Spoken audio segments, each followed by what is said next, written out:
heard about Godolphin. Sage leaking all that Odessa intel, and I fell for it. It is not memory alone. She possesses a living, adapting, always active intelligence. Patterns, probabilities, social dynamics, emotional cues, psychological vulnerabilities. She sees them all at once. Where another person might need time to weigh a choice, Sage can see the outcome before a decision is even spoken aloud. It is as though she perceives every moment from the outside, watching cause and effect ripple into the future. There is no wasted motion in her. She does not guess. She knows. People often say Homelander is unstoppable because of his physical power. But physical power has limits. It acts, it reacts, it repeats. It can be predicted. Sister Sage does not attack the world through force. She shapes it. Silently. Precisely. Without ever needing to lift a hand. Her influence in the boys. By the time she appears in The Boys, Sage has already learned the rules of power in America. Image is influential. Narrative is currency. Fear is leverage. Homelander rules through intimidation, but even he needs strategy, optics, and direction. And that is where Sage enters the story. She does not worship Homelander. She does not fear him. She simply understands him better than he understands himself. She sees the emotional architecture of his personality, the insecurity, the hunger for approval, the fractured self-image, and she uses it to guide him, not through flattery, not through manipulation for its own sake, but through an understanding of what moves him. It is often said that the strongest person in a room is the one who decides where everyone stands. Sister Sage does not raise her voice. She simply places people where she needs them to be. And Homelander, in his need for direction, listens. It is not controlled through dominance. It is controlled through clarity. Her strategic role in Gen V, when Sage enters Gen V, the landscape shifts. The students of Godolphin University are not merely young soups. They represent the next generation of power.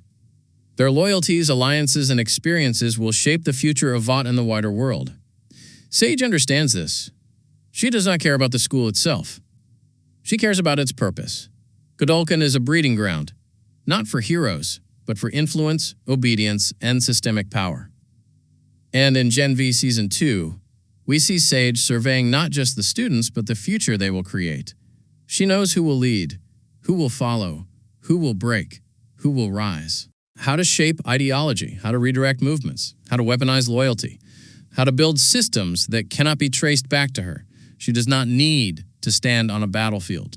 She does not need to be present when decisions are made. Because the world will already be moving in the direction she set. If Homelander represents chaos, Sage represents structure. If Homelander is the storm, Sage is the weather pattern that makes the storm possible. One is noise. The other is inevitability. Her future in The Boys Season 5 and Gen V Season 3. As The Boys enters its final season, two forces are rising. Starlight's attempt to rebuild hope and Homelander's push for total dominance. But the real question is not who has the stronger army, it is who has the stronger strategy. And that answer is simple. There is no one in this universe, not Starlight, not Butcher, not Homelander, who thinks the way Sister Sage does. If she chooses to align with Homelander, the world may see a new era, not of chaos, but of controlled authoritarian influence, a world shaped not by violence, but by design. If she chooses to pursue her own vision, separate from Homelander, we could see the rise of a new faction, one guided by logic, efficiency, and long-term stability, rather than ego and instinct. And if she returns in Gen V Season 3, her presence among younger, developing soups could shift the trajectory of the entire generation. She could become a mentor, a strategist, or a silent architect of the world that follows the boys. She may not lead armies, but she will shape the world that armies fight over. The quiet truth. In stories about power, we are often drawn to spectacle, the explosion, the confrontation, the clash. But real power rarely looks like that. Real power is slow, deliberate, and unseen. It is the turning of a thought, the change in a belief, the shift in a system. Sister Sage is the embodiment of that power. She is not feared because she is loud. She is feared because she doesn't have to be. The world does not need to see her, to feel her. All it needs to do is continue moving in the direction she has already chosen. And in the end, Perhaps that is what makes her the most dangerous soup of all. Not the strongest, not the fastest, not the most feared, but the one who understands everything. The mind, quietly watching, quietly calculating, quietly reshaping the future. There are some stories that move forward with certainty, stories that know exactly where they will go and when they will end. But then there are stories that wait, stories that hold their breath, stories that stand at the edge of what comes next, watching the horizon take shape. Gen V now finds itself in that exact kind of moment. The world of the boys has always been loud, chaotic, and merciless. A universe where power doesn't just corrupt, it consumes. But Gen V did something different. It slowed the frame. It stepped back from the battlefield and walked into the hallways of a school, one built not to educate heroes, but to manufacture influence. Across 2 seasons, Gen V showed us what happens before a soup becomes famous, before they're on posters, before they're feared. It showed us how power is shaped. And now, after the events of Season 2, we are left with a question. What happens to these characters when the main war begins? Because Season 2 did not end with closure. It ended with a doorway that leads directly into The Boys Season 5, the final season of the main story. And whatever happens there will decide whether Gen V Season 3 can exist and what shape it might take. The hook. Why Gen V stands at a crossroads. At first glance, Gen V feels like a show that should naturally continue.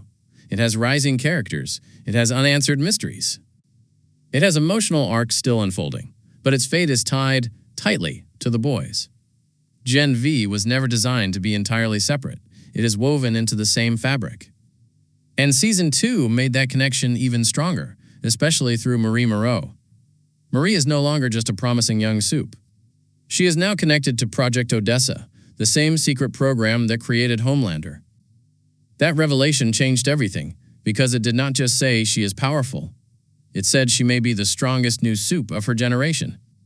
And when The Boys Season 5 arrives, Marie will no longer be a student in a controlled environment. She will be on the front lines of a war. Her story, and the story of her friends, continues there first. Which means Gen V Season 3 cannot begin until the war ends. And we don't yet know who will survive it. That is where the uncertainty begins, where Gen V leaves off the end of the beginning. At the end of Gen V Season 2, we see something rare in this universe. Hope trying to take shape. Marie, Jordan, Emma, Sam, Kate, and Annabeth, scattered, wounded, betrayed, but not broken, are recruited into Starlight's resistance movement. This is not the beginning of heroism. This is the beginning of choosing a side. And sides are everything now. Meanwhile, the institutions that once defined their lives, Godolphin University, Vought International, and public PR, are collapsing. Power is no longer being managed. It is being fought over openly. So Gen V leaves us with a single image. Young soups stepping into a war they did not start, but that they can no longer avoid. This is where they enter The Boys Season 5. And this is where the future of Gen V depends on how the war ends. What Gen V Season 3 could become, only if it returns. If Gen V Season 3 does happen, and the possibility is real, it will be born from what remains after the final conflict. There are 3 most plausible directions for the story to evolve. 1. A new world without Vought if Vought falls. Even partially, the world will change. Suddenly, soups are no longer managed, no longer curated, no longer protected by media control. Society will not know what to do with them. Governments will scramble to redefine the law. Communities will struggle with fear, awe, or chaos. Gen V Season 3 could become a story about young soups learning to exist without a system telling them who to be. This would be a story about identity, about rebuilding, about choosing what power is for, something the main series never had the room to explore. 2. Godolphin Reborn, a new purpose. There is another possibility. Godolphin University may return, not as a training ground for media-friendly superheroes, but as something darker or more ideological. A place where new power structures form. A place where new leaders emerge. A place where knowledge becomes the new weapon. A Season 3 set here could become about who controls the next generation, who decides the ethics of power, and what heroes even mean now. The school itself could transform into a political arena, not for points and rankings, but for beliefs.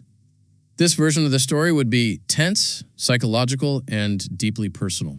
3. A threat larger than Homelander the Boys universe has always implied that Homelander is just the final form of a system out of control. But systems do not stop with one man. They adapt.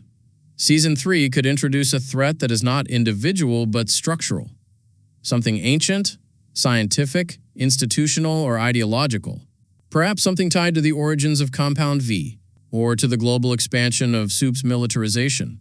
This would turn Gen V Season 3 into a story not about running from power, but about confronting the machine that created it. The real uncertainty: who will be left? The reason predicting Gen V Season 3 is difficult is simple. We do not know who survives The Boys Season 5. Marie, Jordan, Emma, Sam, Kate, and Annabeth. These are the emotional anchors of Gen V. They are the heartbeat of the story. But The Boys has never promised safety. In fact, it promises the opposite. Survival is not guaranteed for anyone. So the future of Gen V depends not on storytelling plans alone, but on the bodies left standing when the war ends. The show cannot exist without characters to follow. And that is why Season 3 cannot be announced yet. The story must wait for the ending that has not been written. The industry reality, but hope still lives. There is, however, one more layer to the uncertainty: audience response. The showrunners have said there are plans for Season 3. They want to make it. They have ideas. They have direction. But it depends on viewership. If Season 2 performs high, which early numbers show it is, then Gen V has a strong chance of taking over as the flagship series once The Boys ends. If it drops, then the story may be allowed to end where it is. The decision is not artistic, it is mathematical. But right now, the numbers are encouraging. Gen V continues to rank in the top 10 of Prime Video. The audience has followed it. The investment is strong, which means the door is open. Not guaranteed, but open. The curtain pulled back. Why this story matters. What Gen V has proven, more than anything, is that power means nothing without identity. Every character in this story has been defined not by strength, but by the struggle to understand who they are and what they owe to the world. Marie's grief, Jordan's duality, Emma's insecurity, Sam's trauma, Kate's longing to be loved, Annabeth's search for belonging. These stories are not done. The war may pause them. The world may reshape them. The cost may scar them. But these characters are built to continue. Gen V Season 3, if it arrives, will not simply be the next chapter. It will be the moment when they choose what their lives mean when the world is no longer controlling them. It will be the story of power becoming self-defined, and that kind of story is worth waiting for. There are many kinds of power in the Boys universe. Power that crushes buildings, power that melts steel, power that soars above the clouds.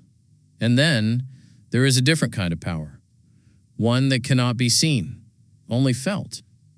A power based not on strength, but on thought.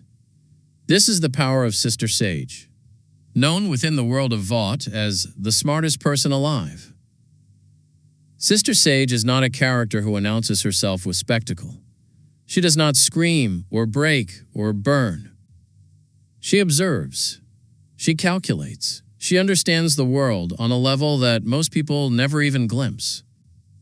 In a universe dominated by flashy superpowers and violent displays of dominance, Sister Sage represents the rarest and most dangerous ability of all: absolute strategic intelligence. And as the stories of Gen V and the Boys begin to converge, it is this quiet force, this mind, that may become the single most influential power shaping the future of both worlds.